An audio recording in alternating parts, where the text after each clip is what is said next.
Tuwapongeze kwa makofi wanapoondoka uwanjani Machakos Boys wakiwapisha Friends College Kamusinga.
Enjoy.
Tuwapongeze kwa makofi Friends College Kamusinga baada ya kutupa densi ya isukuti, densi iliyo ipatia ndume mori ninapoenda kupatana na zingine. Mheshimiwa Rais, walioko ugani sasa ni wakwasi wa lugha ambao wamegani gonjera yenye mada hongera rais wetu, akiwemo Martin na Suleiman.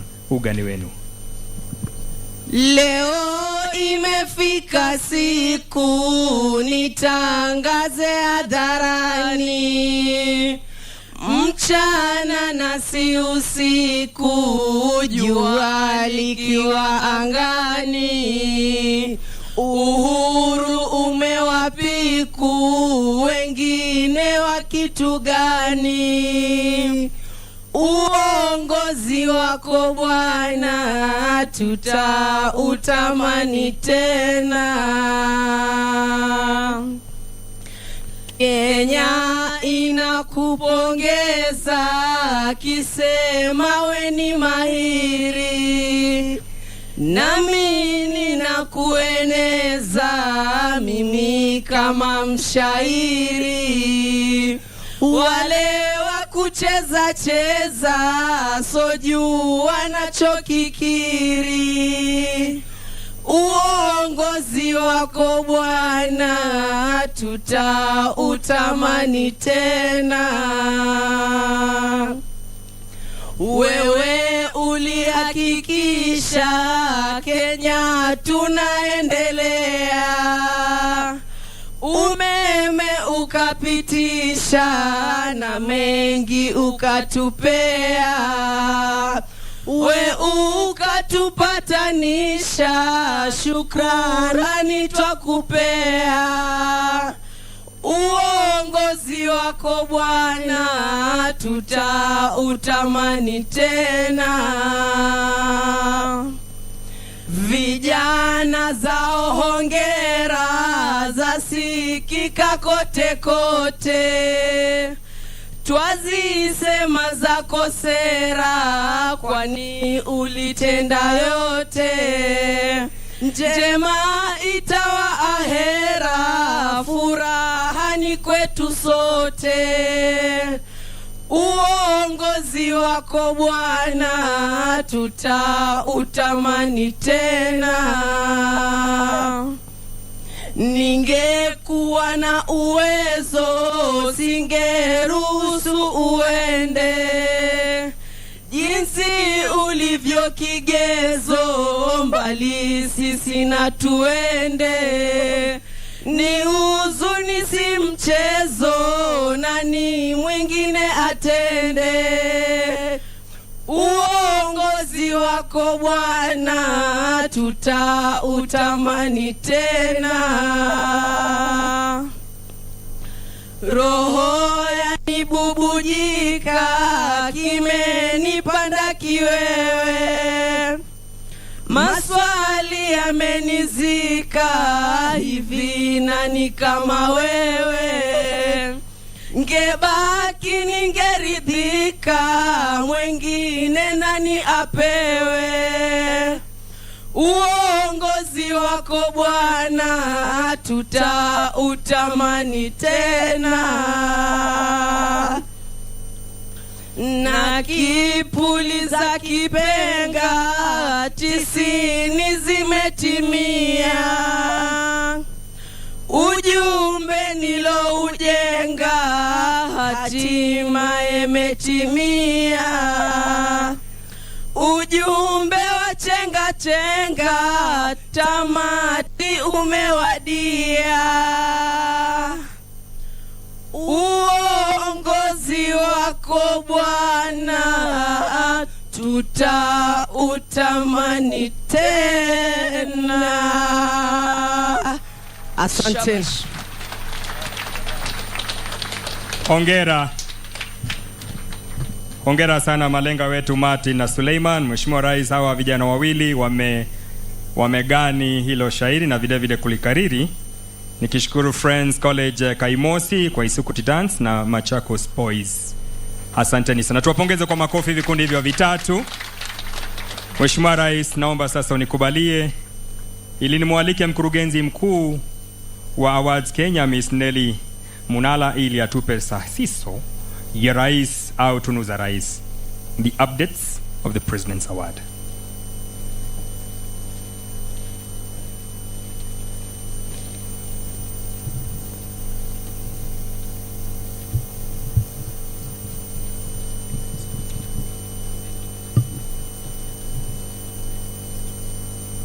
Your Excellency, the President of the Republic of Kenya and Commander-in-Chief of the Defense Forces and patron of the President's Award Kenya, Honorable Uhuru Kenyatta, Cabinet Secretary, Ministry of Education, Professor George Magoha, representatives of national and county governments, Head of the Public Service, Dr.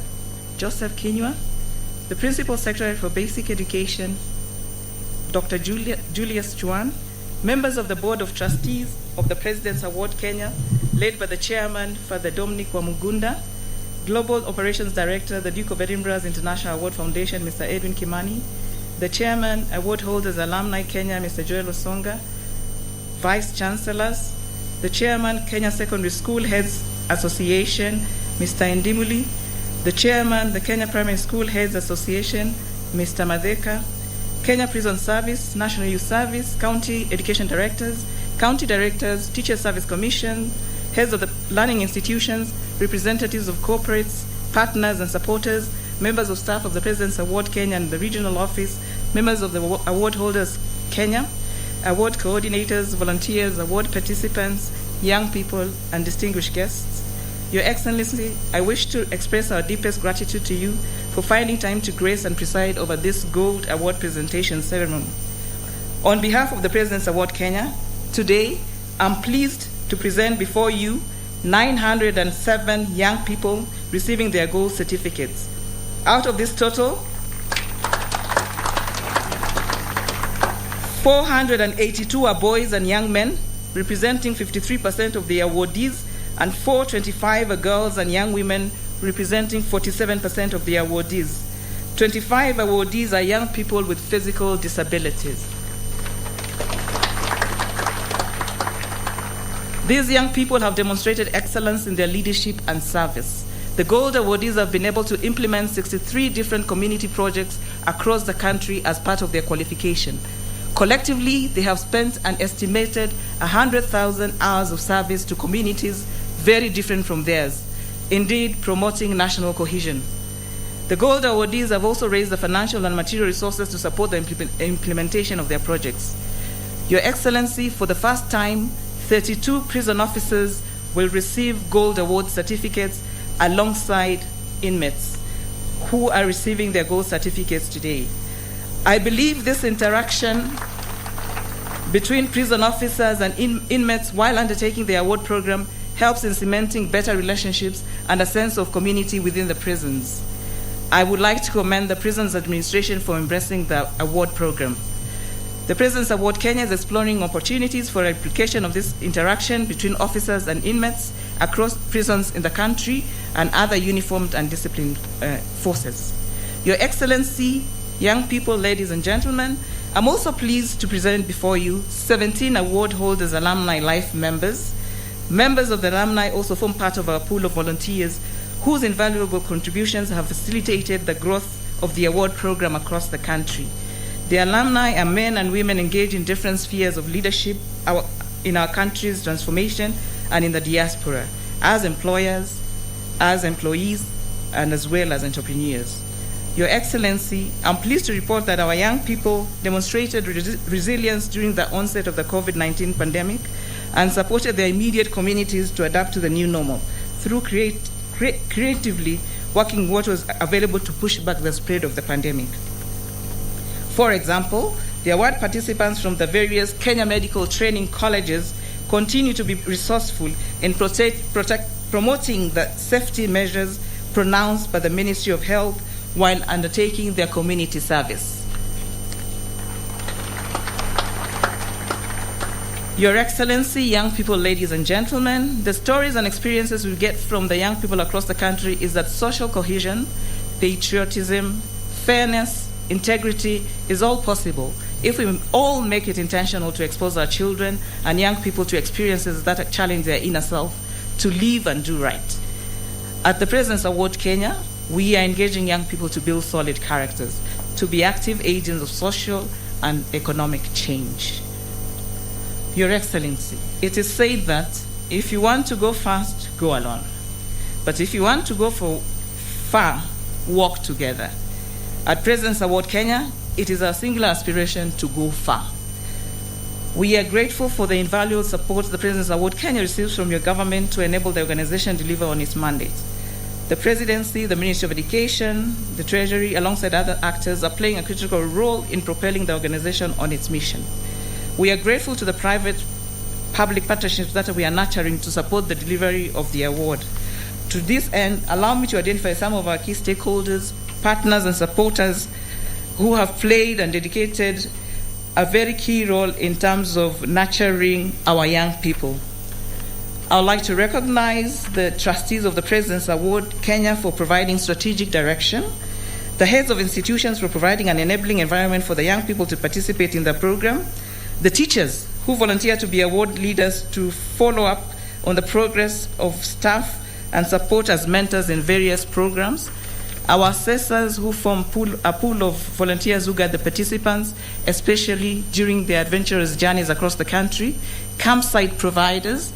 Our participants normally camp overnight in learning institution compounds, the local administration in adventurous journey areas for security guidance, and the team of staff who provide dedicated service to the organization.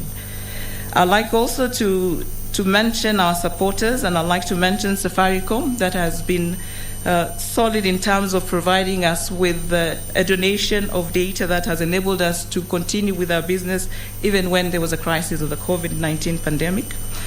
I would like to also recognize the International Award Foundation that provides strategic support to the growth of the award program in Kenya, partnerships with county government leadership, increasingly working with county governments to open access for young people to the program, with special mention of the Ministry of Education and the Teachers Service Commission. Your Excellency, young people, ladies and gentlemen, I take this opportunity to congratulate the 907 gold awardees before you, as well as the 17 life members of the award holders alumni. Thank you very much.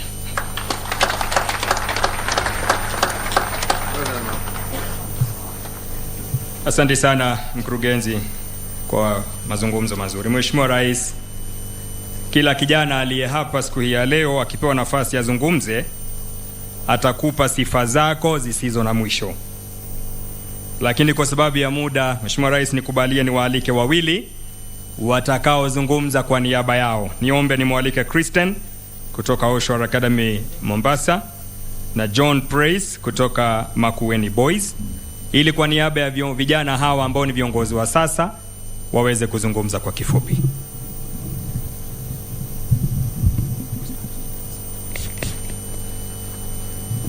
In early 2020, the world was visited by the COVID-19 pandemic, a sudden and persistent phenomenon that has changed the way we live and learn. Schools had to adjust their programs in line with the effects of the pandemic. This includes the PA scheme. Ladies and gentlemen, I am here before you today to tell you what the PA program means to me and how much it has had an impact on my life. First and foremost, I would like to thank God for His guidance and His love. I would also like to thank Ocean Academy for giving me this amazing opportunity to stand before you here today. The PA program is a program that fosters young minds, equipping and empowering them to achieve their personal best. Through the PA program, I was able to learn amazing life skills that I will carry forward for the rest of my life through different ways. One way is by encouraging the youth, such as myself, to make a difference in the community. An example of this is when we, Ocean Academy, raised funds to support the Timbila Special Needs School. With those funds, we were able to purchase and install 2 10,000-liter tanks, gutters, and taps.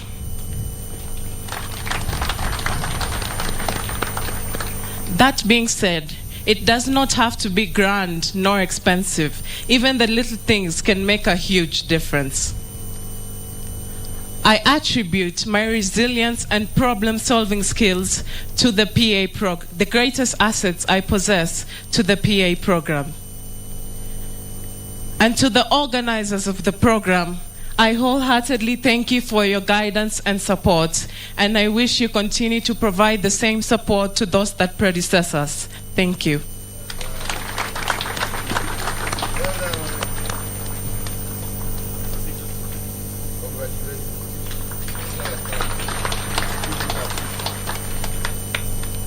Your Excellency, the President of the Republic of Kenya and Commander-in-Chief of the Defense Forces, distinguished guests, ladies and gentlemen, good afternoon. I am a Form 4 student at the Makueni Boys High School, and I stand here today to give an account of my experience in the President's Award Scheme. I would like to commence by thanking the Almighty God for this day that He has graciously granted us. When I first joined the President's Award Scheme, honestly, I did not know what it was all about. Little did I know that it would be the step into a life-changing journey that shall forever remain an eye-opener because of the many good things I have learned. I remember the early mornings we would wake up to do our exercises, to the late nights we would return to the camp after long hikes. I remember they were both challenging and also fun. They have helped us understand learning outside the classroom. Indeed, it has been an enlightening experience.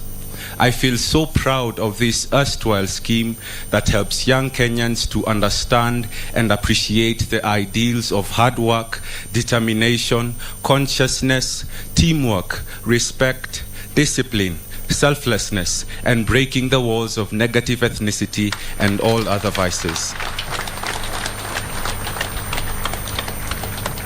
We are reminded that we are one nation, blessed with diversity that transcends religion, race, or creed in development matters.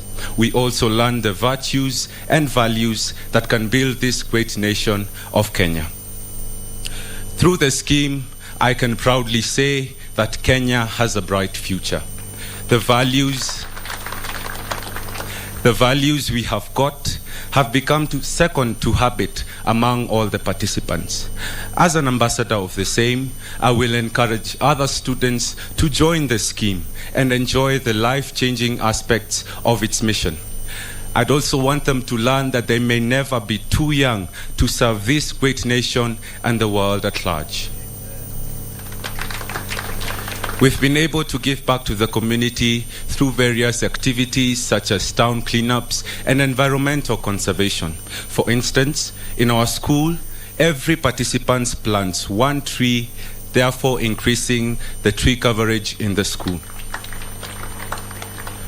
I have planted 10 trees and aspire to do more in the subsequent months to come in tribute of your contribution and love towards the youth. I most sincerely want to thank all stakeholders for their dedicated hard work and determination in organizing these activities. I honestly want to extend my gratitude and thanks to you, Mr. President, for your dedicated patronage towards mentoring young Kenyans to join you in working and shaping this great nation, not only for the present generation, but also for those to come who will say truly those before them had a vision for the future.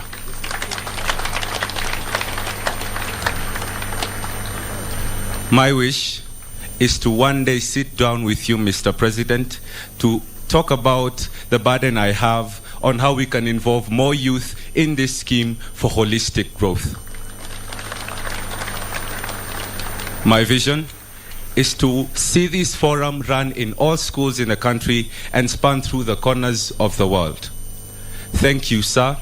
Thank you for the love you have towards us. Thank you, ladies and gentlemen, for listening. God bless you all, and God bless Kenya.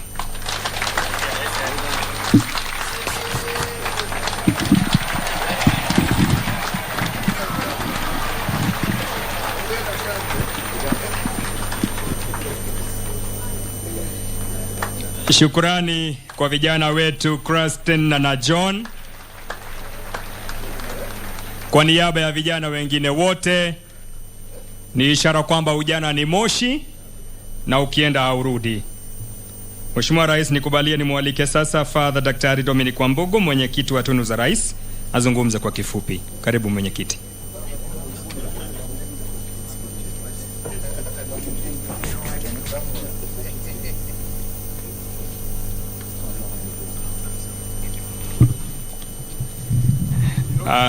Konradhi, kabla mwenyekiti kusema jambo, konradhi saa. Dakika moja tafadhali mwenyekiti, dakika moja tu saa.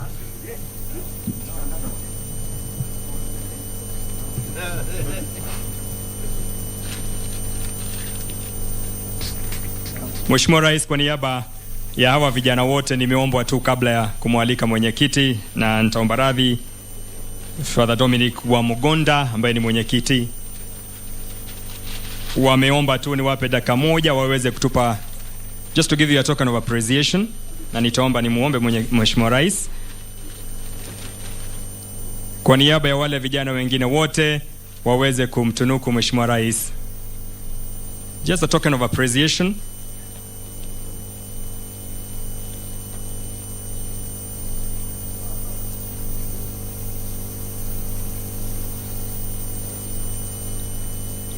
Mojawapo ikiwa ni picha ambayo wamepigwa na Mheshimiwa Rais na wanasema shukran kwa kubadilisha maisha yetu. Tumpongeze Mheshimiwa Rais kwa kazi nzuri anayozidi kufanya.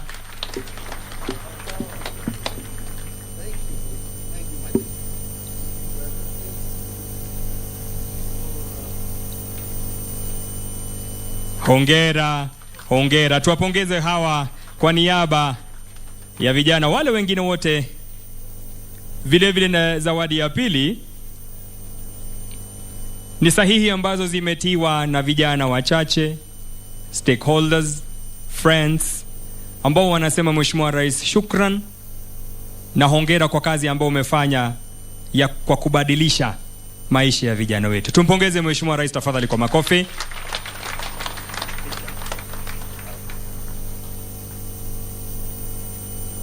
Nitaomba Mheshimiwa Rais anikubalie waweze kujipanga tu kwa dakika moja ili wapate picha. Tafadhali Mheshimiwa Rais.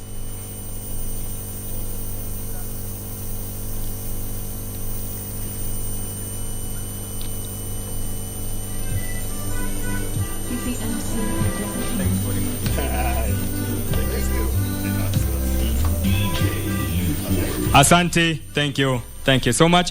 Asante sana Mheshimiwa Rais. Ni kwa niaba ya vijana wote ambao wako katika ikulu siku ya leo, hawa wameweza kuwawakilisha, na asanteni sana. Thank you so much, Your Excellency. Asante sana sana. Nimwalike sasa mwenyekiti wetu Father Dominic wa Mugonda ambaye ni mwenyekiti azungumze kwa kifupi. Karibu Padri. It's good enough.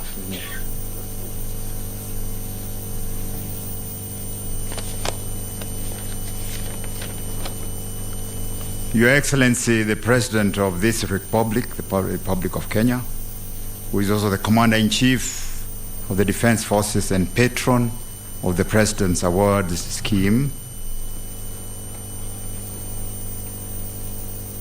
Cabinet Secretary, Ministry of Education, Professor George Magoha, Cabinet Secretary, Ministry of ICT, Innovation, and is that man here, I wonder? I haven't seen him. But anyway, it would have been Joe Mushero. Head of the Public Service, Dr. Joseph Njue. Director of Global Operations, Director Edwin Kimani. All the staff of the President's Award, Kenya Global Operations Director, the Duke of Edinburgh International Award Foundation.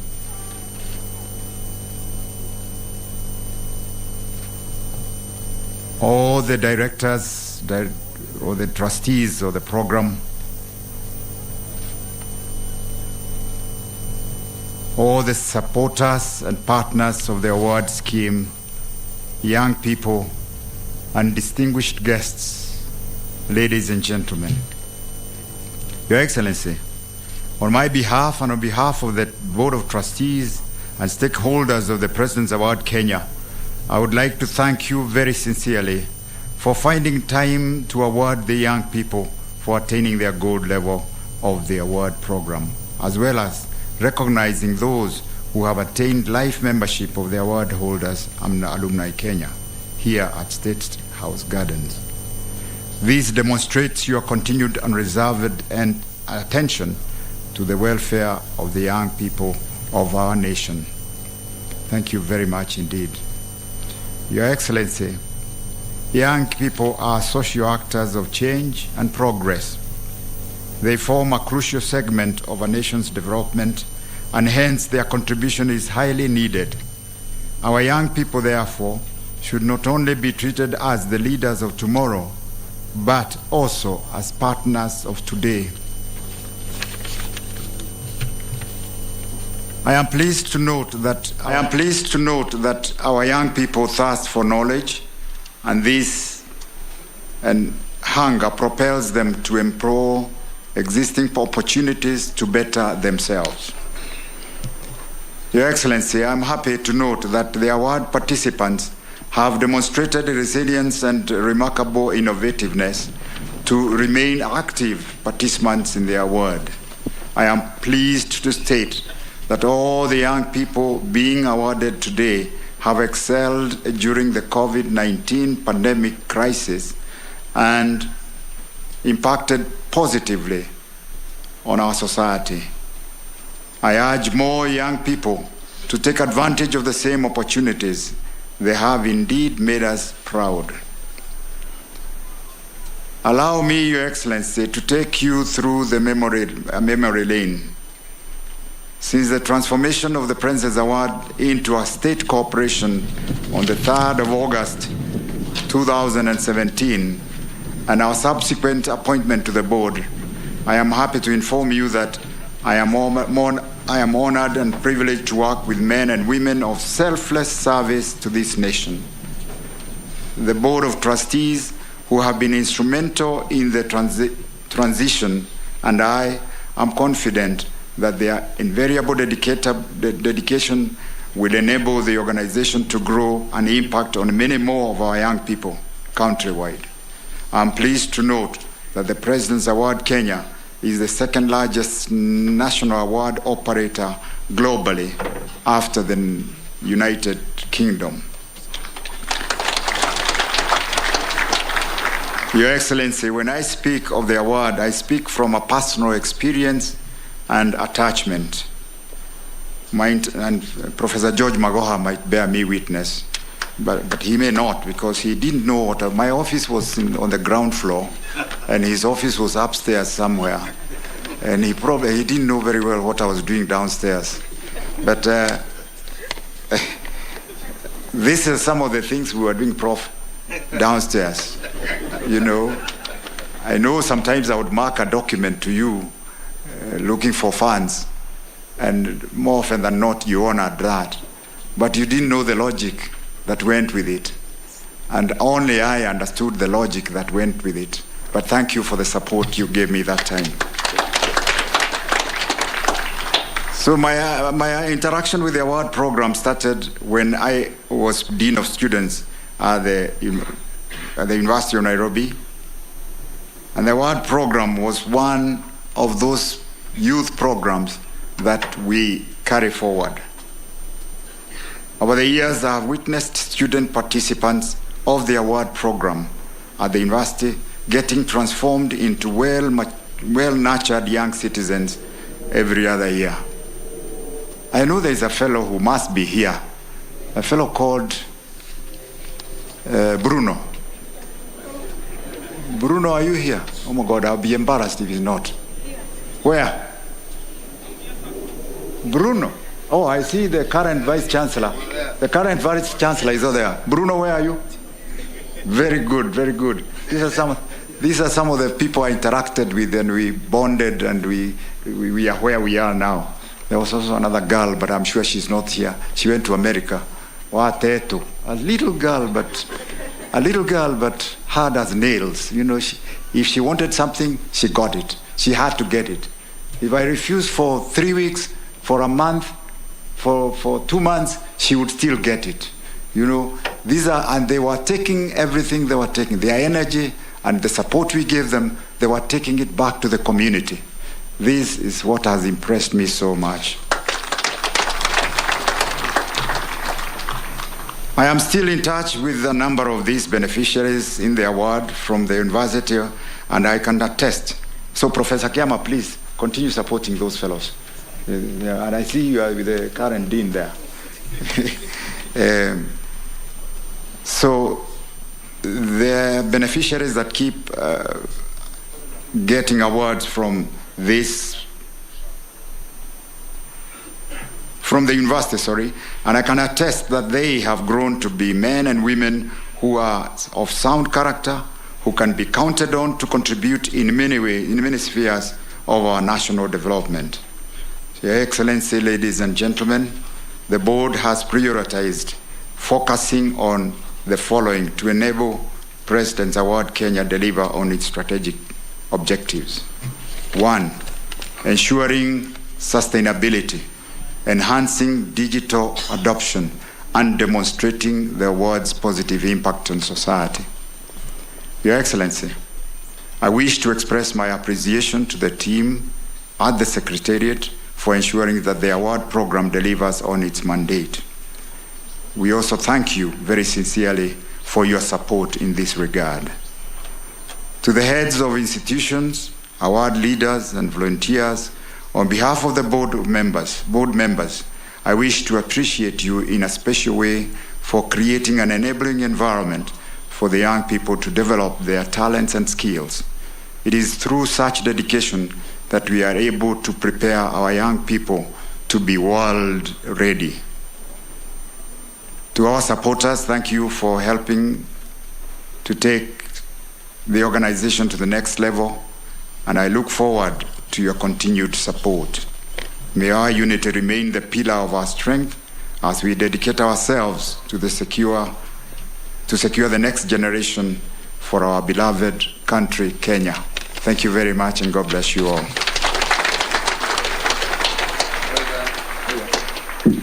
Thank you so much, sir, for the Dr. Dominic, the chairperson of the President's Award Kenya Board.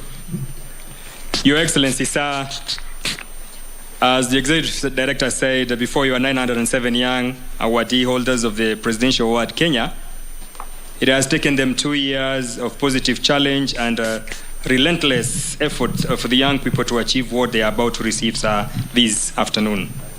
With your permission, sir, allow me to invite Christine Chacha to call them one after the other as they receive their certificates, sir.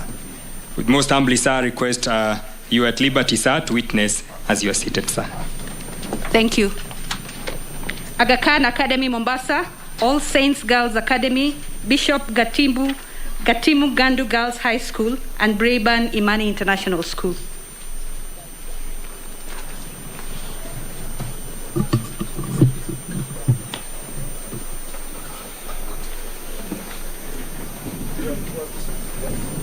This will be followed by Butula Boys High School, Egerton University, Friends Secondary School, Handindi, and Gadirimo Girls High School.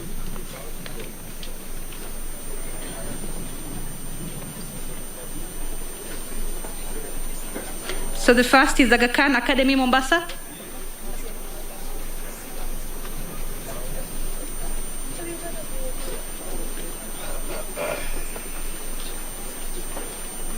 Aga Khan.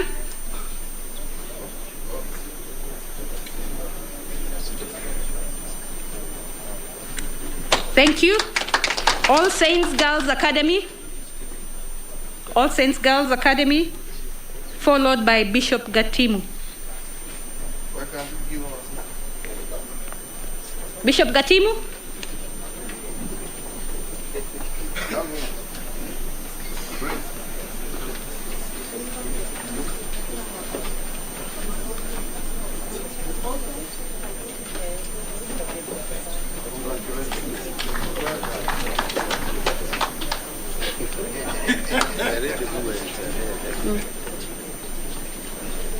Aga Khan Academy, Mombasa, you've been asked to come back kindly.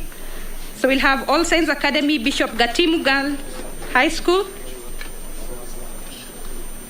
Braeburn Imani, Please follow through, and Butula boys.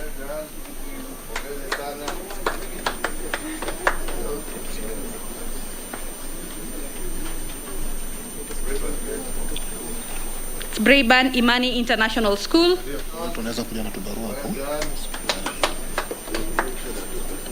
Butula Boys High School. Followed by Egerton University and Friends School. Congratulations. Well done, well done, well done, well done. Aga Khan Academy.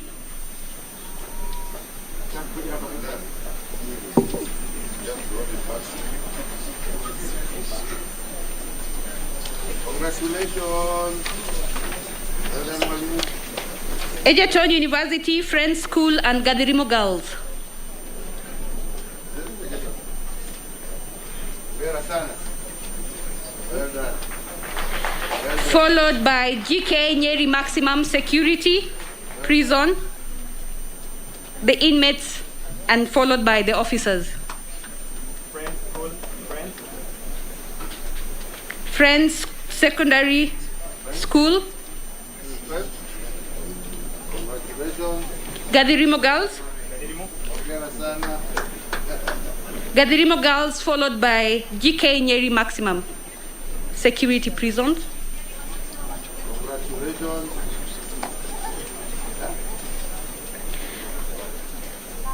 Followed by Nyeri Medium Prison Officers, Nyeri Women Prisons. Nyeri Women, followed by GK Thika Main Prison Officers. Well done. That's Nyeri Maximum Security, inmates, and followed by the officers. Hongera sana. Hongera, hongera, hongera, hongera, hongera. Hongera. Hongezi sana. Nini? Nyeri Women Prisons, Thika Main, Thika Women Prisons, followed by Langata Women Prisons. Well done. Hongezi, ini. Nyeri, medium. Hongezi. Kamai Bostol Institute, followed by Shikusha Bostol Institution. Well done. Hongera sana. Nyeri maximum.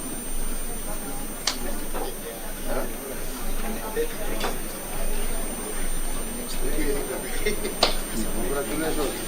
Well done. Hongera sana. Hongera.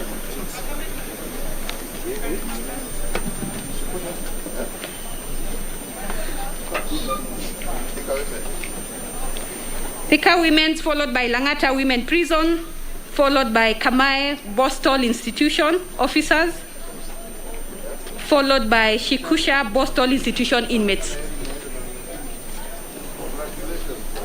Well done.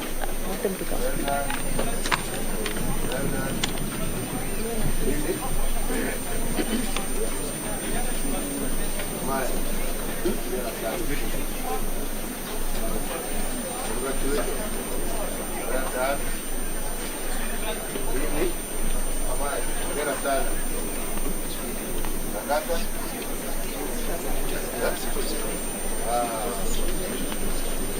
Well done.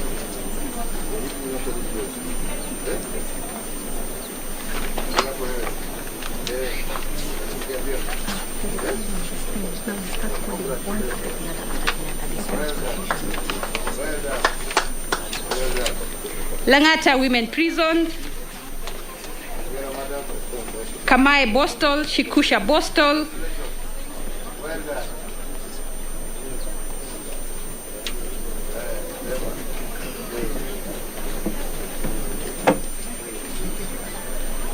followed by Gongoni Secondary School,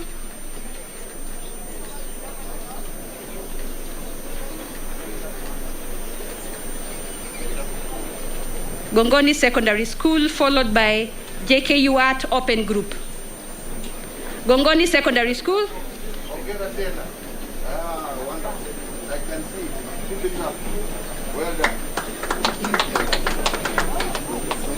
That's Gongoni Secondary School. Joytown Secondary School. Joytown Secondary School.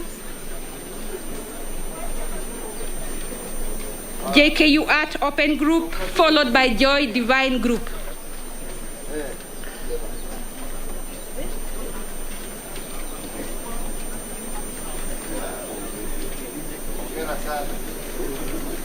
God bless you. Congratulations, mommy.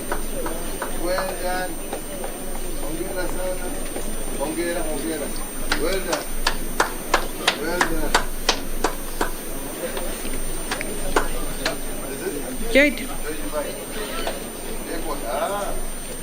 JQuat Open Group, followed by Joy Divine Group. Joy Divine, followed by Kabarak University. Well done. Well done. Well done. Well done. Well done. Kabarak.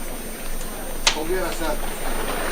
Kabarak, followed by Kabete National Polytechnic and Kabianga School. Kabete National Polytechnic, Kabianga School, followed by Kakamega School. Congratulations. Kabianga. Congratulations. Kabianga, followed by Kakamega School. Karima Girls High School follows. Keep it up. Yeah. Hongera sana. Karima Girls High School, followed by Gekonge Boys High School. Well done, young man. Keep it up. And Kenyatta University. Karima. Karima Girls High School, Gekonge Boys High School, Kenyatta University.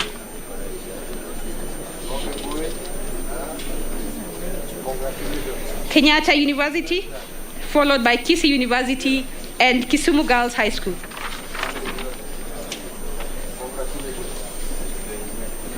Well done, young man. Yeah. Congratulations. Kisii University. Congratulations. Kisii University, followed by Kisumu Girls High School. KMTC Nairobi, followed by Lukenya Girls Secondary School.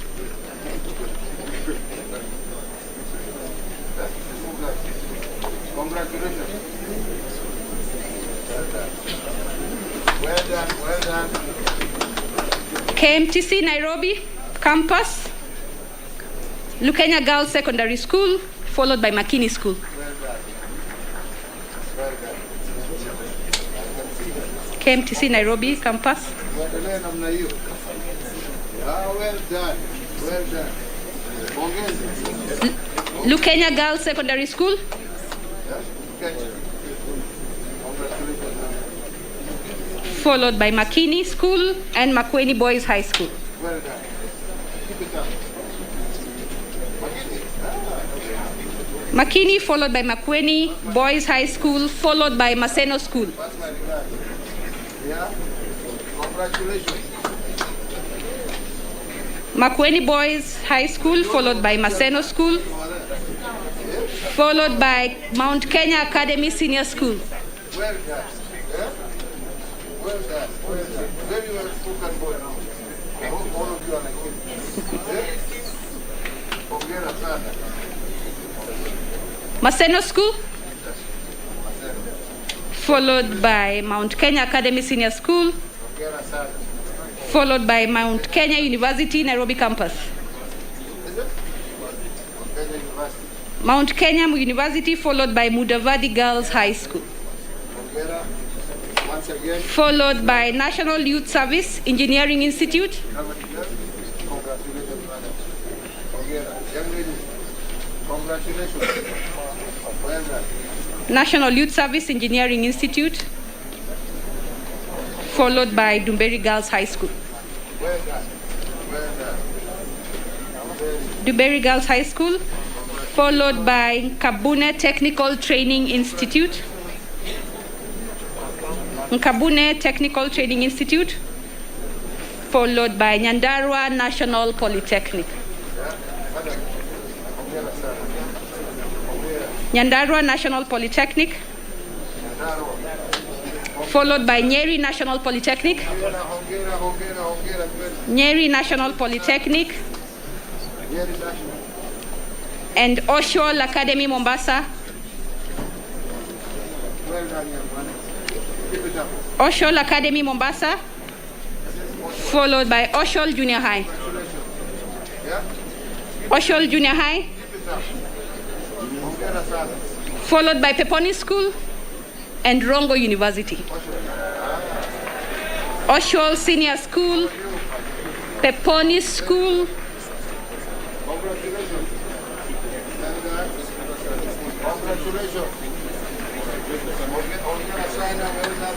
Oshol Senior School, Peponi School,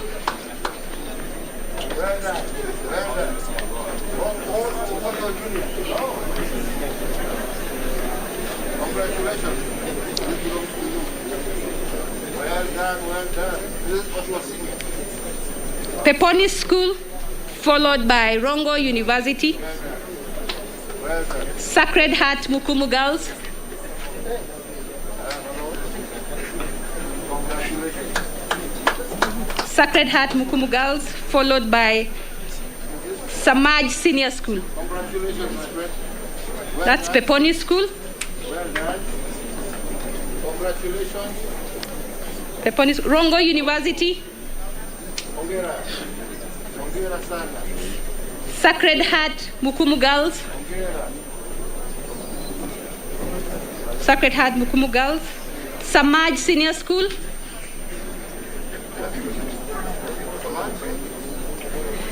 Samaj Senior School, followed by Shariani Secondary School. Well done. Congratulations. Madam. Congratulations. Give it up. Yeah. Well done. Shariani Secondary School, followed by Shimolatewa High School. Shimolatewa High School, followed by Silibwet Secondary School. Silibwet Secondary School, followed by St. John's Ambulance, City 5. St. John's Ambulance, City 5. St. Mary's Girls High School, Igoji. St. Mary's Girls High School, Igoji.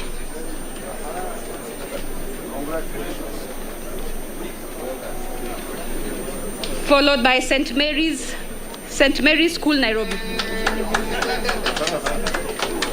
St. Mary's School, Nairobi.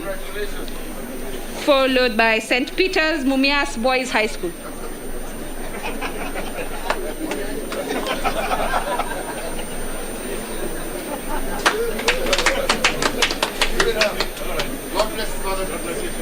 St. Peter's Mumias Boys High School. Well done. Well done. Well done.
University of Eldoret, University of Nairobi, and United States International University.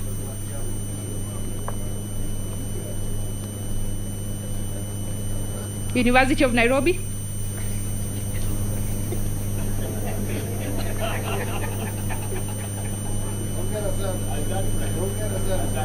United States International University.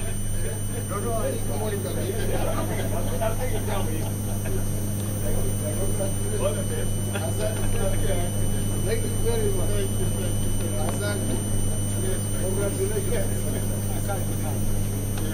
United States International University.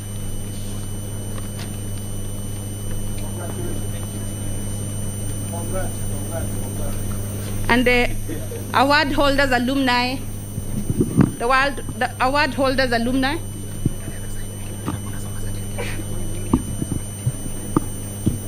Award holders, alumni.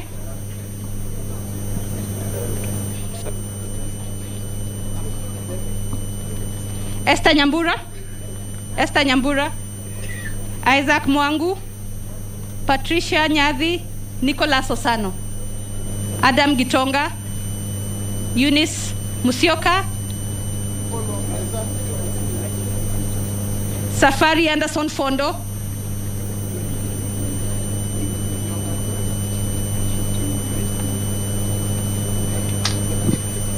we have Esther Nyambura, Isaac Mwangu,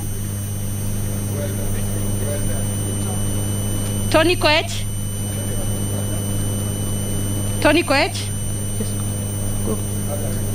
William Mbugwa, Masi Ikuri, Kennedy K. Wangari, Eunice Gashambi, Godwin Musao Kilonzo,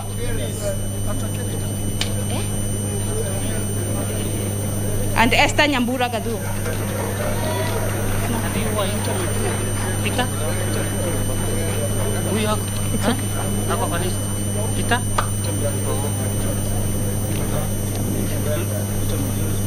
Peter Mudhama and Peter Majur.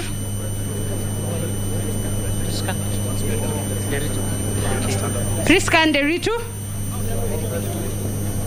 Safari Anderson Fondo.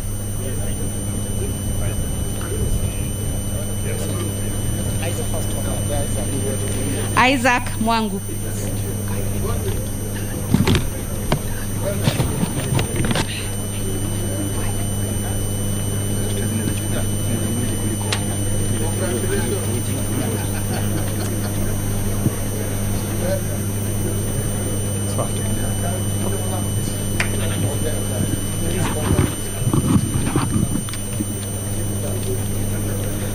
Mheshimiwa Rais anazidi kuwapongeza na kuwapa vyeti vya kudumu kwa wale ambao ni waanzilishi, na hongera kwa kazi nzuri mnaozidi kufanya na kuwa mabalozi wa tunu za rais.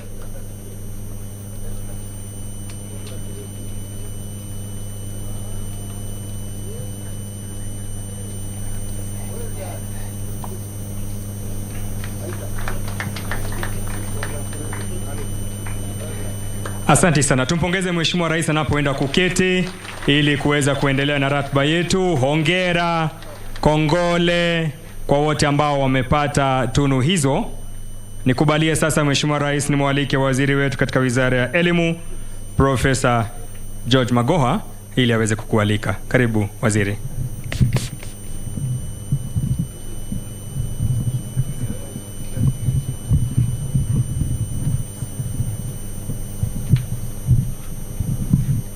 Your Excellency, President Uhuru Muigai Kenyatta, Commander-in-Chief of the Defense Forces of the Republic of Kenya, the Chair of this organization, Reverend Dr. Wamugunda, all protocols observed as has been stated by others. Your Excellency, I will take a very short time, but I want to start by saying that Kenya is not a nation in crisis. Kenya is not a nation that is going towards a banana republic. And we would like to ask people to give us a break. So the second point, Your Excellency, coming down to you having given me the opportunity to look after close to 17 million odd young people. I also peep at the old people. And I have this to say, that as we move forward with our lives, the most important thing that we are lacking in Kenya here is discipline, self-discipline, self-satisfaction, self-drive. We are too much about splendid outside glamour. And Your Excellency, I want to recognize Father Mugunda, because when I was at the University of Nairobi, he's one of the people who used to tell me what I did not want to hear. And it is some of those things I did not want to hear, that have now assisted me to run the Ministry of Education. So, I would not say, and with your permission, sir, that I'm not happy that we are only graduating 900. There is absolutely nothing to celebrate. Where you want to take this country, because I've now worked closely with you and your unlimited love for children, this President's Award program is one of the schemes that must be immediately massified, because it will take us back to the years, 50 years ago, where we were taught to be able to live life, not fake life. And Your Excellency, before I bore you, I want to say this, that it is important, and I think you have taught us also, so did the first president, His Excellency, the late Mr. Jomo Kenyatta, that it is only what you work for that is yours. It's only what you work for that is yours. And President's Award instills this in our children. So let this not be just a ceremony, but a nucleus towards a bigger thing which will lead to our people to think backwards. And I also have this to say about adults like myself. I am lucky I went to Starehe Boys Center, so I'm thoroughly regimented. I am not afraid of anything. I don't look for jobs because they will come. My God is not money. This is what the President's Award is all about. And if we can massify this downwards to our children, especially in their formative stages, Your Excellency, we shall have done a great thing for our country. It is now my most humble duty as your servant to invite you to talk to your people, Your Excellency. Thank you.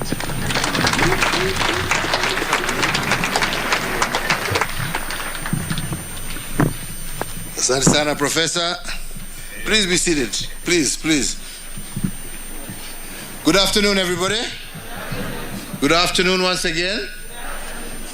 Karibuni Ikulu, na tunafurahi sana kuwa pamoja nanyi.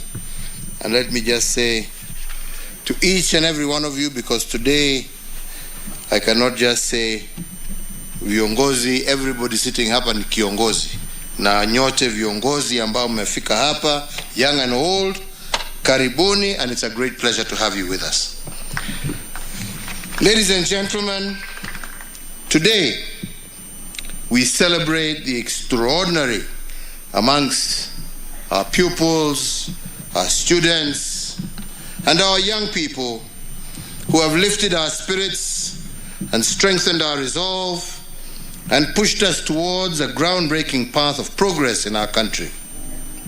And indeed, I'm very proud to say that of all the events in my presidential itinerary, the one I most earnestly look forward to are the events that involve our young people, because they are our nation's future. And of these, the one I feel most honored to host is when we confer various awards for the exemplary achievements within the President's Award program. So to each and every one of you, pongera sana. Pongezi, pongezi, pongezi. Today we are here to celebrate an enduring legacy of this program, whose benefits are manifest in the many thousands of men and women that have been molded into greatness by this program.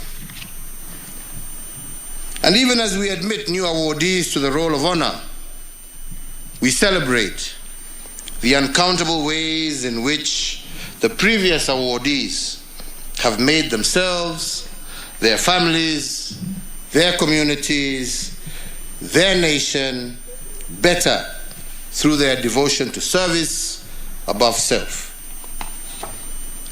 Today's event is held a year after the passing of the founder of this program, His Royal Highness Prince Philip. And indeed, to honor his memory and legacy, we are called to rededicate our efforts to scale up our capacity for harnessing the energy and ingenuity of our youth, and indeed to unlock their full potential. Our pupils, students, and all awardees, it is a profound inspiration for the entire country whenever our young people make deliberate efforts to challenge themselves, exploit their full potential, and make a positive difference not only to themselves, but also to our society. Through both this program, as well as the ongoing reforms in our education system, our young people are learning to find opportunities within crisis, to extend empathy and understanding, to care for and to protect the vulnerable, and to learn what servant leaders do within their communities. I must say that it is in all fields. And this last weekend, for instance, we basked in the glory during the 2022 World Athletics Continental Tour that was held here in Nairobi, better known as the Kipkeino Classic, where our young athletes, led by Ferdinand Omanyala, raised our national flag to new heights through their exemplary performance. Omanyala's growing exploits in the sprint underscore that Kenya is not just a powerhouse in the middle and long distance races, but also in sprinting. And indeed, I believe this exemplifies the power of youth and the potential to drive Kenya to new frontiers. So, ladies and gentlemen, as I preside over this year's Gold Award ceremony, I must emphasize that the award program, as I have always stated, is not a competition where some participants emerge as winners and others are losers. Every participant here today is a winner because they are in competition, not against their peers, but against themselves. By challenging themselves internally to do good within their communities, to become a better version of themselves, and to create a lifelong passion for hard work and commitment, each and every participant here today is a winner of this race. So therefore, on behalf of our nation, Kenya, I want to pay tribute today to two individuals who have distinguished themselves through outstanding achievements across the spectrum of the award program. The first is Esther Moreke Kuria. To mark the International Youth Day 2022, Esther, a teacher and an award leader from Njue High School, was recognized as one of the most inspiring volunteers, not just in Kenya, but globally.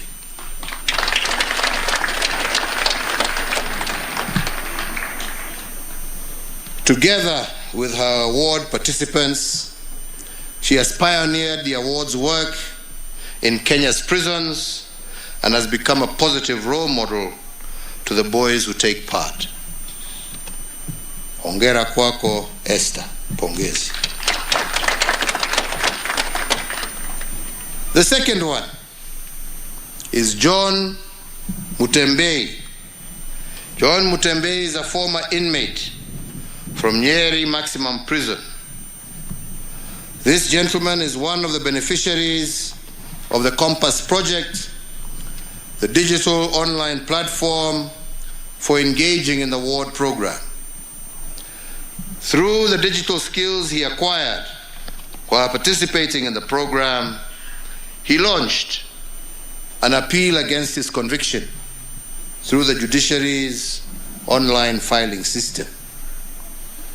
The appeal was heard and it was determined, and Mutembe earned his freedom.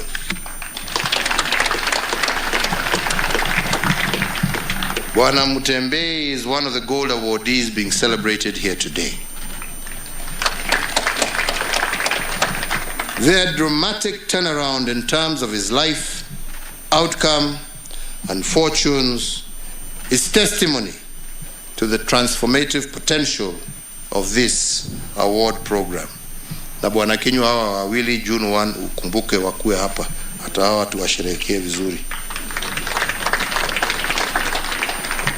So fellow Kenyans, as I had indicated earlier, on this occasion, we honor the legacy of the program's founder, and therefore, in memory of His Royal Highness the Prince Philip, Duke of Edinburgh, I note with gratitude that a part of the towering legacy of the founder has been chronicled in a publication titled Celebrating the Infinite Potential of Young People, the Legacy of Prince Philip. That publication, whose copy I have just received, showcases a collection of 60 years of the award program and features recipients of the award in different spheres of life, contributing to development of communities, our country, and the world. The challenge of our time, therefore, is to prepare the next generation of Kenyans with the skills, the attitude, the civic virtues, and the character required for their success as workers, entrepreneurs, family members, and citizens of our country. The passing of the baton from one generation to the next is actually a sacred duty arising from the unbroken chain that goes all the way back to the origins of our species. In order for the President's Award Kenya to play its rightful part in securing this noble goal, the organization has also received enormous support from private sector partners who complement the National Exchequer's support. So today, ladies and gentlemen, allow me to recognize Safaricom Limited for supporting the President's Award Kenya in numerous ways. I would also like to recognize and thank those individuals who the Duke of Edinburgh's World Fellowship Program have provided financial and material support towards enrolling into the program more young people across the country. I will mention but four that have been supportive to this program, notably Mr. Dhiren Chandaria, who is a World Fellow, Mr. Mo Kenyatta, who is a Platinum Benefactor, Mr. James Ndegwa, who is a World Fellow, and Ms. Nikita Chandaria, who are World Fellows. We thank them for their support. I extend our gratitude also to all the supporters of the program and to the individuals of goodwill who continue to dedicate their time and resources in support of this award program. I urge today, once again, more corporations and individuals to step forward and join us in this noble national endeavor that is geared towards unearthing skills, talents, and competencies within our young people and youthful citizens who are the future of our country. So to each and every gold awardee and award alumni who are before us today, let me say, that on my own behalf and on behalf of an immensely proud nation, we celebrate your accomplishments. Hongera. I urge you all to stand up and be counted, to serve as role models of exemplary character and civic virtue within your institutions and communities, and to be the shining ambassadors of for this program. Every day and in every way, bring honor to your family name, bring honor to the program, bring honor to your country. And may your generation stand tall when called upon to lead. Nataka kumalizia kusema ya kwamba I just attended a board meeting of the program just before we came out here, and there was a request for some additional support. So one, I want to announce today that the property of the President's Award Kenya, that is up there in Upper Hill on Elgon Road, will be transferred to the organization with immediate effect, so that that property becomes fully owned by the organization. Secondly, as you all are aware, when I came to office, government was contributing approximately 5 million shillings every year towards this scheme. We raised that to 50 million.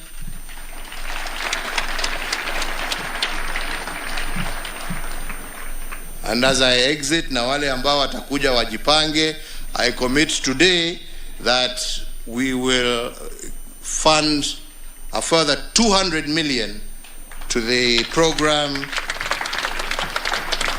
going forward. Na nyinyi mpige mwambie hao wengine wakuja waendelee na mambo haya mazuri haya, sio kupiga nduru kila saa.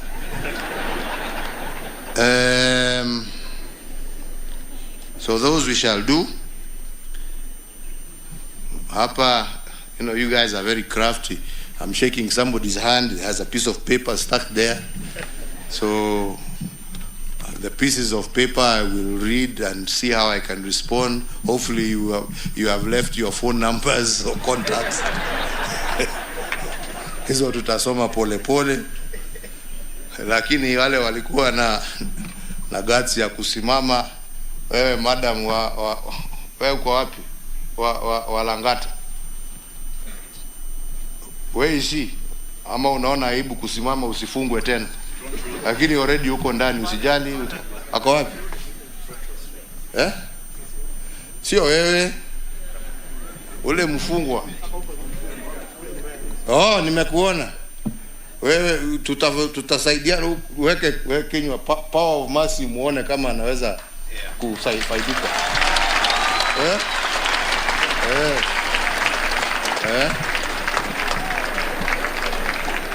Tuone kama anaweza ameomba jameni. Everybody deserves a second chance. Ama ni namna gani?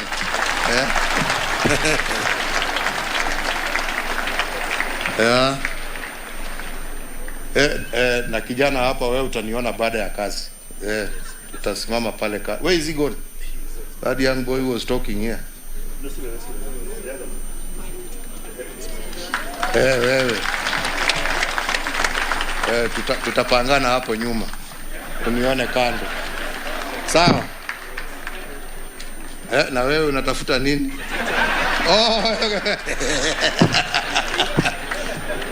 Anataka kuja na mwalimu yake. Sawa sawa, no problem. God bless you. Asanteni sana. Thank you very much.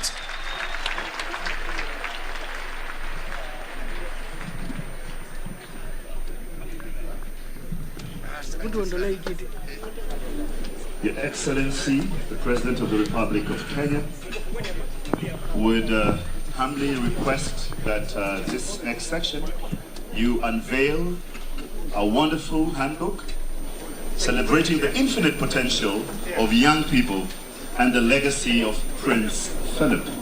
And Your Excellency, as we do that, I would also like to just bring to the front Mr. John Mutebe, just to take a bow. The young man you spoke about, who has worked his way to show the other young people that it's possible. Your Excellency, that's the young man you spoke about in your speech.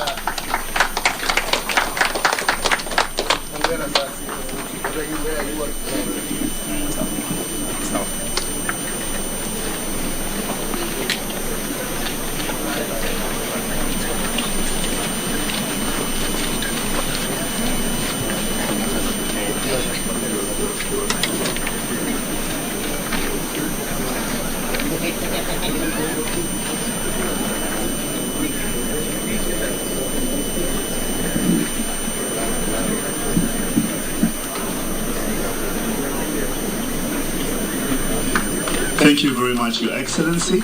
I humbly now request that Your Excellency, you come and unveil the dummy book as we present the actual book to our guests today.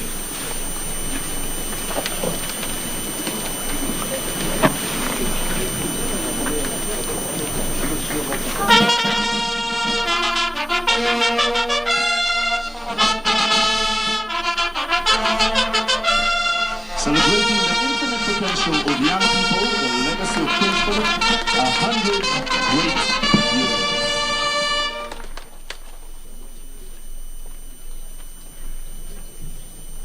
And the chair shall hand over a commemorative personal copy.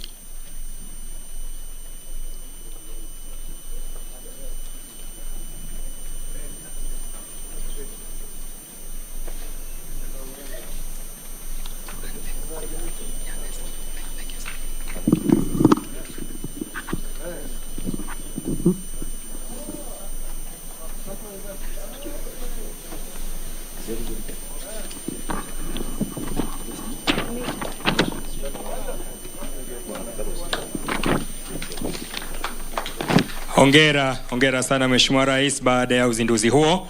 Nitaomba sote sasa tuweze kusimama wima ili tuweze kumaliza sherehe yetu ya siku ya leo kwa wimbo wa taifa.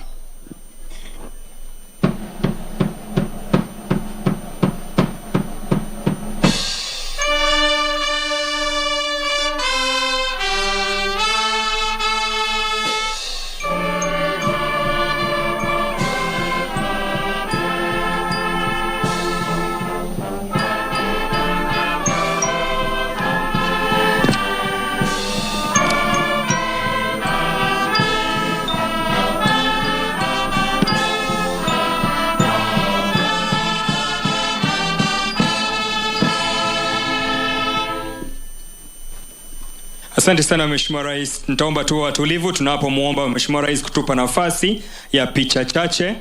Nitaomba ili tuweze kuwa na picha mbili peke yake, the board members. Bendi mtatupa muziki tunapompa nafasi Mheshimiwa Rais. Board members and Steve, tafadhali.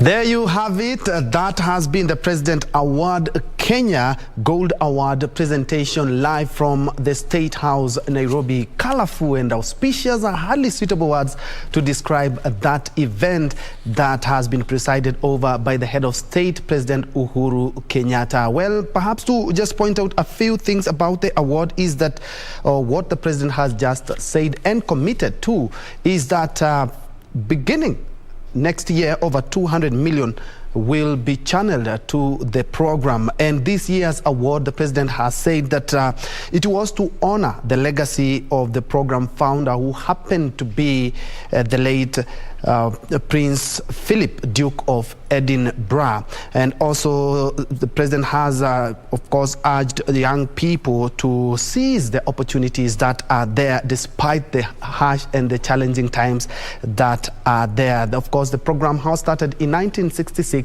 by the founding President of the Republic, Mzee Jomo Kenyatta. A number of people and institutions have been feted and honored, and it's because of the contribution in one way or the other for the growth of the society and the country at large. Another company that has been on the forefront has been honored by the head of state is Safaricom, where the head of state has talked about it has been recognized for supporting the program and enabling many young people achieve their dreams in one way or the other. Well, we will be having a much and a detailed comprehensive report on that happening later on in our subsequent bulletin. Good afternoon. My name is Njue. Lucy Mwaura has been and is our sign language interpreter. Now we shift focus to the day's news. Thank you indeed for joining. Remember, you can participate in this live newscast via all our social media platforms as we are live. Now straight to the news. Women leaders have reiterated their stand for a woman running mate. Speaking in Kisumu during the 70th anniversary of the Maendeleo ya Wanawake organization, the women leaders said it would be history in the making to break the norm and have the first woman deputy president in the country.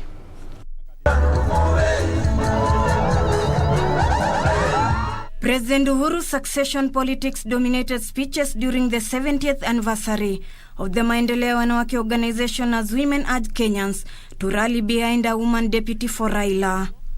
The women claiming they have demonstrated they can equally be trusted with the leadership. The king is not here, but the fact that the women came out, the fact that the women came out and presented themselves for this seat. If you think that a woman can only be used to dance for you, we want to invite you and welcome you to look at the intellect and the intelligence of women of this country. We want to say without contradiction that women of this country must be dignified. The women claim a female DP will be a crucial ingredient for success for the next government, as will send a strong message on the strides women have made over the years. In his government, he trusts in women and you trust in young people. Na mimi na mheshimiwa Martha Karua na mheshimiwa Ngilu tupigani hata na wale wengine. Na yule atachaguliwa tungeomba, we are not giving a condition. What we pray that a woman is going to get.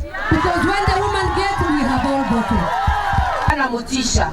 Kila boma likawa linapeleka watoto shule. Na ndio tumefika siku hii wa mama kuwa na matarajio ya kwamba tunaweza kalia viti vya nyadhifa za juu. Hongera kwa Maendeleo. Maendeleo Wanawake Organization Chairperson Rahab Muya also said it has been a long journey for women to climb the ladder in leadership positions. Hii kitu ya pili jameni, mtupatie ya woman. Na hii ni kuomba tunaomba, we are not, Sabina said it and I echo those words. Tunaomba tukisema, kuna ile very unique problems ya mama. Raila has received a list of 3 names of potential candidates from the selection panel tasked with assisting him to choose a running mate, after which he will settle on one come Monday. Na Kenya leader Martha Karua, Kitui Governor Charity Ngilu, and Murang'a Women MP Sabina Chege have expressed interest as Raila Odinga's presidential running mate. Ruth Wamboi for Lunchtime News. Still on matters touching on the poll, the Independent Electoral and Boundaries Commission is on the spot following accusations of irregular mass transfer of voters. Voters registered at the St. Monica Catholic Church polling station in Kitengela town are reported to have been transferred to Ereteti polling station, which is 30 kilometers away from the town.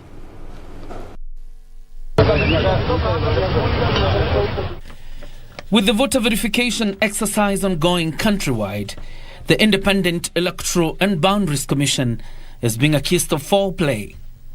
St. Monica polling station in Kitengela town, which was recently degazetted and moved to the new Likimani Public Primary School in Changombe area, has been the most populous polling station in the entire Kajiado East constituency, with 36,831 voters, according to the IEBC 2017 register. The polling station proximity from the town had made it the most preferred station for Kitengela dwellers over the years.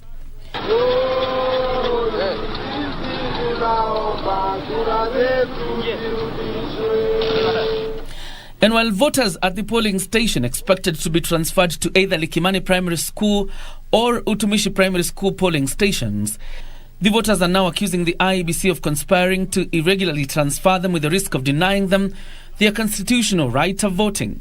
Mimi nimeshangaa sana kura yangu kuhamishwa kwenda huko Heritage Primary School. Hapo hata mahali nimepelekwa mimi hata sijui. Sasa tunataka kura zetu tukipiga kura tupigie hapa St. Monica. Kwa sababu huko ni mbali mashinani, hata watu wengi hapa hawajui huko. All voters who voted at St. Monica last elections, all those voters have been transferred to Irritated Primary School, which is 58 kilometers from here, which will cost a voter more than 500 shillings to go and vote and come back. They have called on the electoral body to rectify the anomalies to ensure all the registered voters will be able to vote at ease. Mimi nimeishi kuvotia Kitengela ya St. Monica na Raudi nasikia nimepelekwa Irreteti na hata hiyo Irreteti sijui iko wapi. So tungeomba turudishiwe kura zetu kwenye tumeishi kuvotia. John Jacob Curia, the Lunchtime News.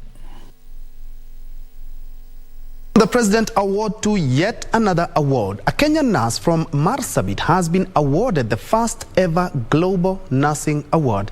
Anna Kabale Duda also bagged a 30 million Kenya shillings prize. Kabale was picked from a pool of over 24,000 finalists from 184 countries around the world. Growing up in Marsabit County, northern Kenya, Kabale Duba learned very early about hardships and challenges faced by the female gender, including gender inequality, female genital mutilation, early marriages in her community. Kabale understood from an early age that educating boys was deemed more important than educating girls in her community. I come from a community where girl child education is not valued. Because like from my village, I'm the first graduate girl in that village. This is to show that girls are not educated. In my family of 19, I'm the only educated girl. This is because our families or even our culture don't believe that women should be educated. Despite the challenges, Kabale was determined to pursue her education. Kabale's mother was her biggest advocate to attend school in a community that held a traditional mindset, believing that a woman's role was solely to become a wife and a mother, to tend to the household and raise children. I married over the age of 14 without my knowledge, but my teacher saved me because of my performance that I need to go to the next stage of my education level. That is what motivated me. I know that I am who I am because of education. Against all odds, Kabale was the first girl in her village to become a university graduate and committed herself to becoming a voice for the voiceless. Kids in these communities have no education. But as that one girl who was able to reach this level of education, I decided to be the voice of voiceless. In order to shine more light on achieving gender equality, she entered a beauty contest in Kenya in 2013 and was awarded a county and 2 national titles. It is then that she established the Kabale Duba Foundation, which aims to empower girls and women in rural areas through education, paying forward her mother's support for her. I believe that there is more to nursing than just giving medications, checking vital signs, and maybe writing reports. Personally, I'm so passionate about community work. The foundation works to address lack of menstrual health awareness and access to sanitary products by providing menstrual health education, locally producing reusable period underwear, and donating sanitary pads and underwear to rural schoolgirls. At the same time, Kabale established Turbi Pioneer Academy, whose motto is daring to dream in efforts to empower the community through education. Of Aster Guardians Global Nursing Award goes to Anna Kabale Duba.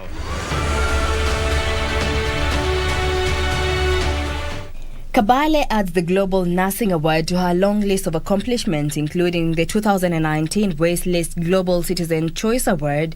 The awards held on Thursday during the International Women's Day saw Kabale awarded $250,000, equivalent to 30 million Kenya shillings.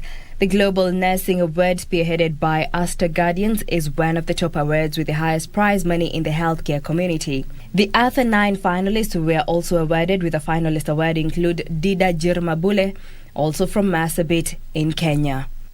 Reporting for Lunchtime News, I'm Jackie Wambiru. Congratulations to Nas Kabale. Now let's shift focus to matters politics, where politicians eyeing various seats as independent candidates in Siaya have called on political parties to respect the rights of Kenyans to elect representatives of their choice during the forthcoming general election. This even as their counterparts in Trans Nzoia formed a political movement to campaign together, accusing political parties of unfairness and lack of transparency. The independent candidates in Siaya have lashed out at a section of leaders from the county whom they accuse of undermining their campaigns.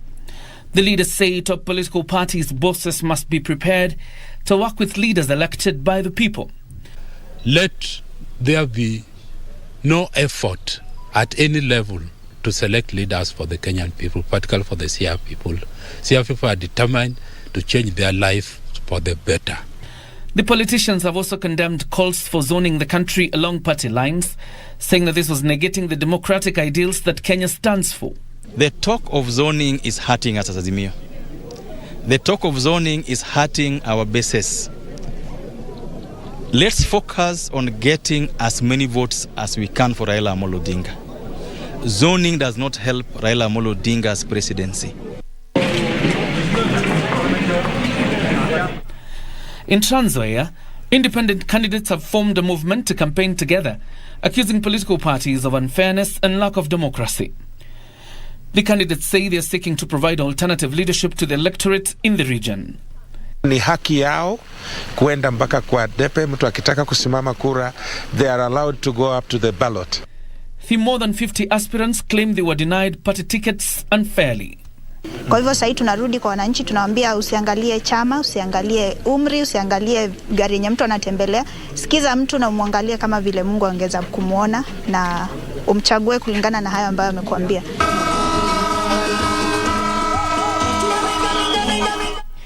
In Embu, gubernatorial aspirant Lenny Kivuti has promised to solve the dispute that has rocked the 44,000 acres Moya settlement scheme for years if elected into office in the August polls. Ni vibaya kupotosha mtu anaishi mahali kwa miaka. Sindio? Kuna namna ya kupatia watu title. Kufuata kikatiba. And settlement means settlement. Not eviction. John Jacob Curia, Lunchtime News. And still on politics, Makueni County residents have been urged to enter into accountability pacts with political aspirants as the country enters the electioneering period.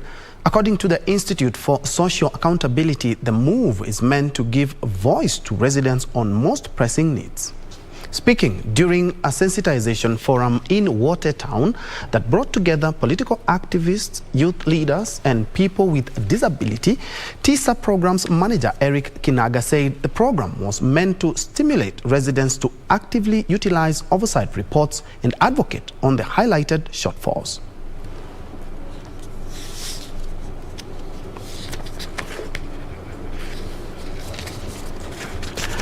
In other news, the Africa CDC outgoing director, Dr. John Nkengasong, is calling on African Union member states to take advantage of the low COVID-19 transmission season being experienced on the continent to contain the pandemic. Dr. Nkengasong urged the region to subsequently increase surveillance as well as testing for the disease and vaccination against the disease.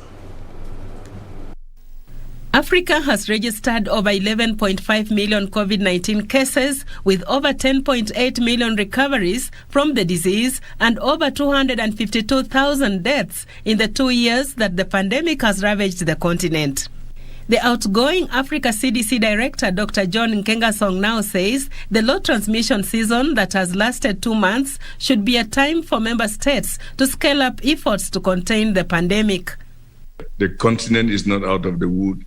COVID is there. We cannot confuse where there's a low transmission season, which is a trough, which the continent has enjoyed for the past 2 months with very low transmission, but now you see that the cases are coming back up. So it's this seasonality that you continue to see until the only way that this will be brought under control is by scaling up vaccination.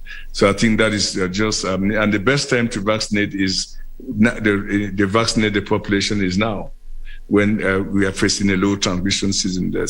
While noting that this week, the continent registered an increase in COVID-19 cases, with 50,000 new cases being recorded, which is a 32% increase, Dr. Nkengasong expressed worry that efforts to ensure sufficient supply of vaccines on the continent is being undermined by reduced uptake of the vaccines and low demand on account of the low transmission.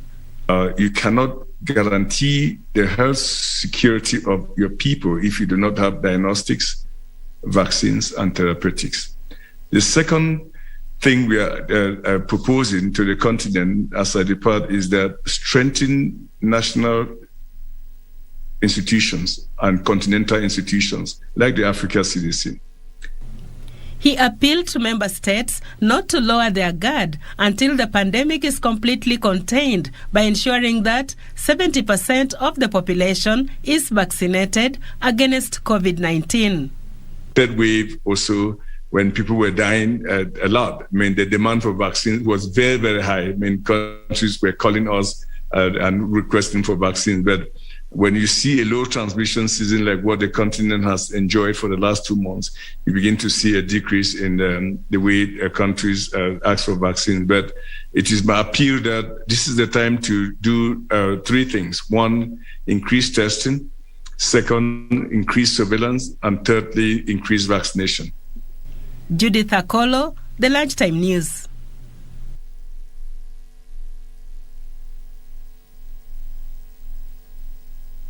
A quick breather, but we'll be right back. I still have a story here about maize imports, and not forgetting the daily sports news.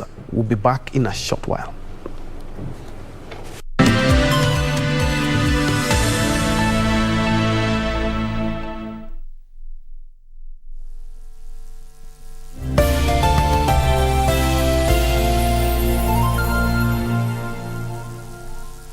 Kupata lazima nishike. Kama sikiza tune yako, bonyeza *811 *962 hash. Lazima nishike mapema. Nisiposhika hii simu mapema utakasirika.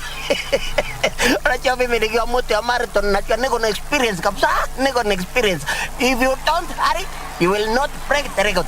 Okay, wacha nishike hii simu.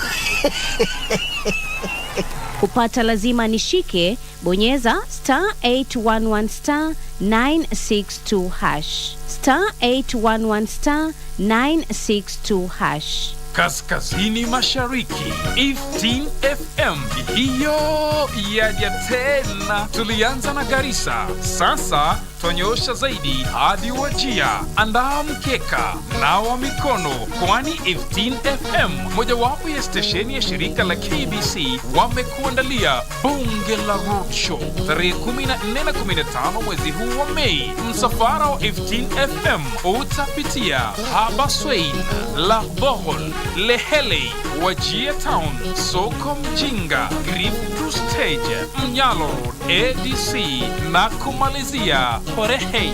Tokelezea ukutane na watangazaji wa 15 FM wakiwemo Muhammad Almi, Edheba Aden, Maimuna Abdinasir Hajir, Nazlin Iman, Adan Ibrahim na Abdurrashid Salah. Mwanamuziki Ahmed Keys pia atakuwepo. Utapenda.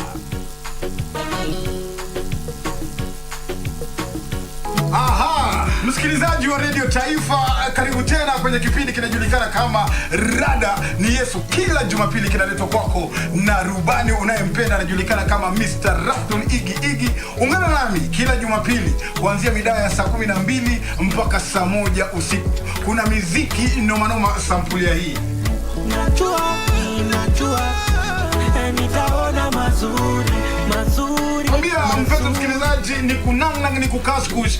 Kila Jumapili ninakuletea miziki za mavijana. Kama wewe ni kijana na unataka injili kamili, utaipata hapa.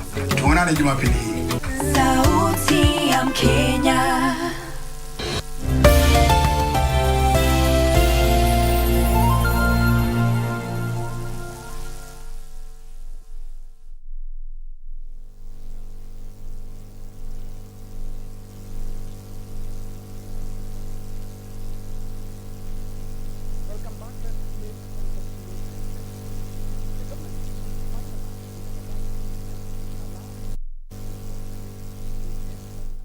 Flour prices, I beg your pardon. Agriculture Cabinet Secretary Peter Munya says an exercise to assess the availability of maize stocks in the country is ongoing, but initial reports indicate that there is need to import maize as the current stocks are insufficient. Kenyans will have to contend with high maize flour prices for the next 45 days, when the first consignment of maize imports is expected to be shipped into the country. Agriculture Cabinet Secretary Peter Munya says millers will be given a green light to import maize in the next few days in efforts to reduce the price of maize and flour. Munya blames the current maize shortage in the country on hoarding by farmers in anticipation of better prices and increased maize exports to Southern Sudan and the Democratic Republic of the Congo. Prices you already looked before are already there. You don't sell now. You don't sell that maize now. Kwa utajikuta bei inaenda chini. When you maize there. So don't be greedy, sell the maize now. The prices have never been there. The maize is expected to be imported from outside the continent, with the government saying countries within the region, including Tanzania and Uganda, where Kenya sources maize from, are also experiencing shortages. The problem is there is no maize. If it was there, then the prices would be realistic. There is a shortage of maize in this region because of the drought that was there and also other markets that came out. Meanwhile, the government has ruled out importation of powder milk, saying prices will reduce drastically within the next 2 weeks due to the onset of the long rains. This is despite Munya saying he will investigate claims that the state-owned New Kenya Cooperative Creameries is in the process of sending some of its workers on compulsory leave due to lack of milk to process that has seen it operate below capacity. Benson Njue reporting for Lunchtime News. In other news, only 50 savings and credit cooperatives have expressed interest in the Deposit Guarantee Fund. The fund is meant to protect members' savings in case a SACCO goes belly up. Cooperative's Principal Secretary Ali Noor says the number is very small since there are more than 22,000 SACCOs in the country. The PS further says the government has strengthened the SACCO Society Fraud Investigation Unit to deal with cases of fraud and mismanagement of members' funds. Following the amendments made to the Savings and Credit Cooperative SACCO Act of 2008, the law now provides for the establishment of a deposit guarantee fund for the SACCO sector to provide protection for members' deposits in the event of a SACCO facing liquidity challenges.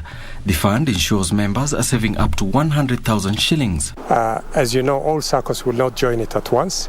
I think currently about 50 or so SACCOs have expressed interest, so the payment drill will be best on a pro rata basis, progressively, because you know some SACCOs have huge deposits, others have smaller deposits. Cooperative's Principal Secretary Ali Noor says the legislation has already gone through the National Development Implementation and Communication Cabinet Committee and is headed to the Attorney General's office before being taken to Parliament. The deposit guarantee scheme, we have put in place the legal framework.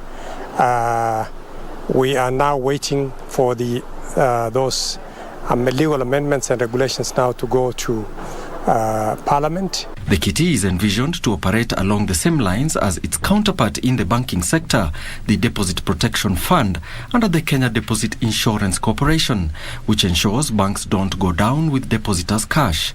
The PS was speaking at the official launch of activities that will culminate in Ushirika Day, which is held every first Saturday of July. Our budget for this year is 25 million, and already a third of that budget is already with us. So the sponsors have started paying us. The council has arranged quite a number of activities to be undertaken all this period of about 2 months from now up to 2nd. This year's Ushirika Day will be celebrated on the 2nd of July. Alanauko, Lunchtime News.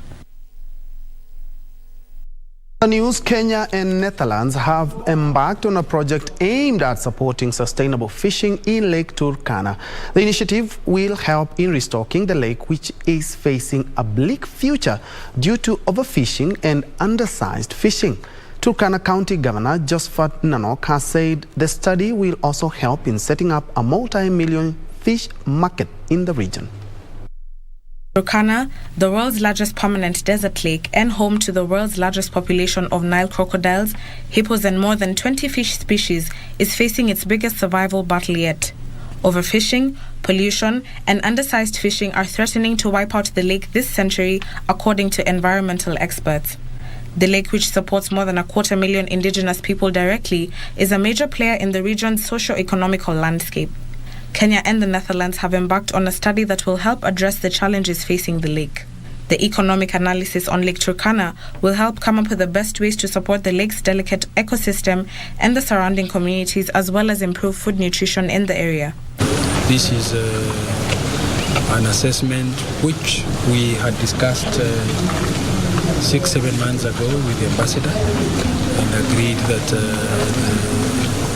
Dutch government is going to support Turkana, do that assessment of Lake Turkana so that we can see what potentialities we have in the fish industry and how we can be able to exploit it,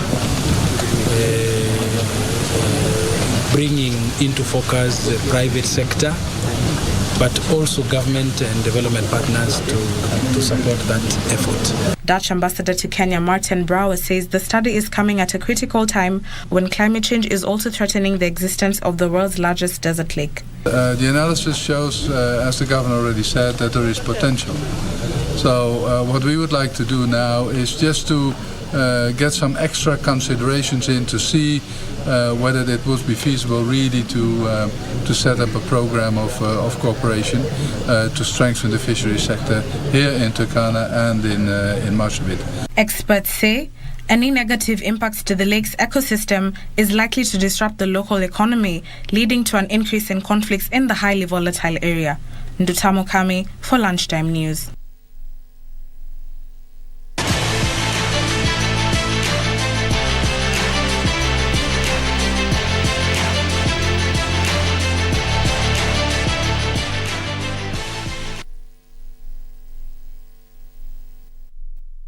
Sports, the Miami Heat secured their place in the Eastern Conference Finals after a 99-90 basket win over the Philadelphia 76ers gave them a 4-2 playoff series win.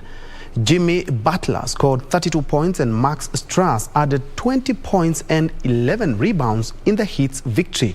In the Western Conference, Luka Doncic scored 33 points to help the Dallas Mavericks beat the Phoenix Suns 113-86 and tie up the series at 3-3. The winner of the Mavericks and the Suns encounter will play either the Golden State Warriors or the Memphis Grizzlies in the Western Conference Final. In the Eastern Conference Final, Miami will play either the Milwaukee Bucks or the Boston Celtics.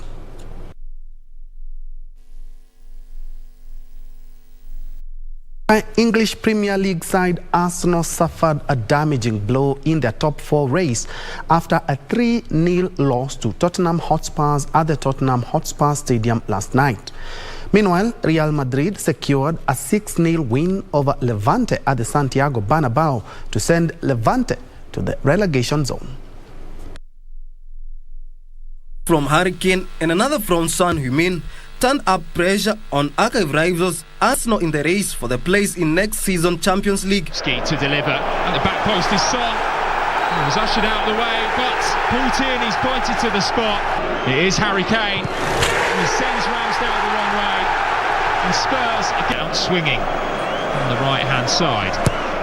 Plenty of big targets to aim for in there. Better goes there, and Harry Kane nods in at the far post. Well, here's Kane turning in the area. Might still drop now, Harry Kane. Well, Son is that gets the final shot away. And it's the old double act. With the emphatic victory of 3-0 over Arsenal at Tottenham Hotspur Stadium, Spurs have two eminently winnable fixtures remaining at home to struggling Burnley and relegated Norwich City, while Arsenal must travel to Newcastle United before a final home fixture against Everton. KBC Lunchtime News this Members Day. Thank you so much for joining us. My name is Njue, and Lucy Maura has been our sign language interpreter for this live newscast. Remember, for this